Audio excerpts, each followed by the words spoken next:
আসন্ন দুর্গাপূজা আসছে। দুর্গাপূজায় আমাদের ইউনিয়নে বোধহয় 20 থেকে 21টা পূজা হবে,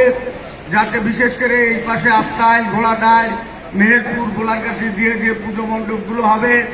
আমরা যারা বিএনপির লোকজন আছি সার্বিকভাবে পুজো মণ্ডপে যাতে কোনো রকম বিশৃঙ্খলা ওই আওয়ামী লীগের লোকজন করবে, ওই আওয়ামী লীগেরা করবে, ওই ভারতীয় এজেন্টরা, দালালরা করবে, তারা করে পুজো মণ্ডপে তারা বিশৃঙ্খল সৃষ্টি করে এই অন্তর্বর্তীকালীন ডাক্তার ইউনূসের সরকারের ঘাড়ে এবং বিএনপি যদিও ক্ষমতা নেয় তথাপিও বিএনপির ঘাড়ে দোষটা দিবে, যাতে বিএনপি ভবিষ্যতে বাংলাদেশে যে নির্বাচন আসছে সেই নির্বাচনে সরকার গঠন না করতে পারে, সরকার পরিচালনা না করতে পারে, সেই চেষ্টা তারা করবে, যাতে সামনে পূজা উপলক্ষে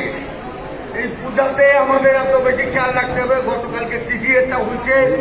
আমাদের নেতৃবৃন্দরা থাকবেন, আমরা বিভিন্ন বন্ডে মণ্ডপে জায়গা গতকালকে ইউনো সাধারণের কথা বলছি, ইউনো বলছে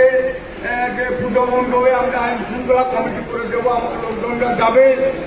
আর আপনাদের কাছে একটা অনুরোধ যে আপনারা সবাই অন্যায় কোনো কিছু করবেন না, ন্যায় মতো থাকবেন, অন্যায় করলে আমরা সেটা অন্যায় প্রতিবাদ করবো এবং